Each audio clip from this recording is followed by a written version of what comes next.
Thank you. Thanks, Karine. You said that President Biden was familiar with what his son was going to say on Capitol Hill. If I called my dad and said, I am about to violate a congressional subpoena, he'd probably say, son, you shouldn't do that. Was there any attempt by President Biden to talk Hunter out of it today? You're going to call your dad Steve? Call him Dad, usually. Oh my God. Look,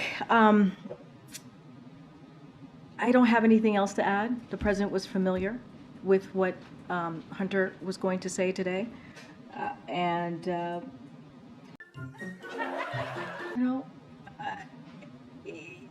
Look, he's proud of his son. He and the First Lady are proud of his son, how he's rebuilding his life back. He's going to focus on what is needed on the American people. Hunter, and I've said this many times, is a private citizen. And so certainly I would have to refer you to his representatives. I'm just not going to get into private conversations because what you're asking me is actually a private conversation. I'm just not going to get into it. First briefing since Hunter was indicted again in Los Angeles. Why doesn't President Biden just pardon him? President, I've been very clear. The president's not going to pardon And his son. one more about these, this Ukraine money for border policy negotiations. In the last 24 hours, 10,000 illegal border crossings, southwest border. Would you admit that the border policy, the Biden border policy so far has not worked?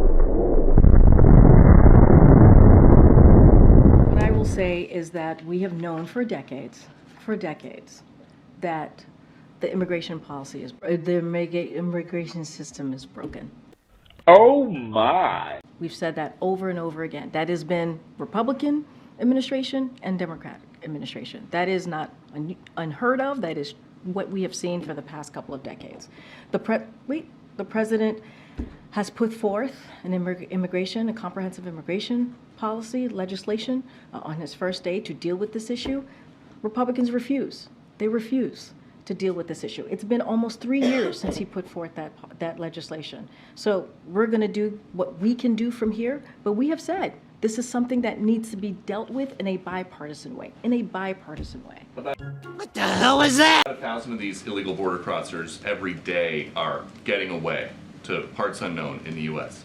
Does the president think that is a national security risk? Here's what I'll say.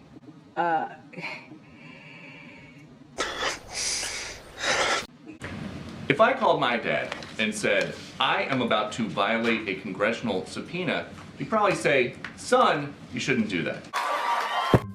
Why?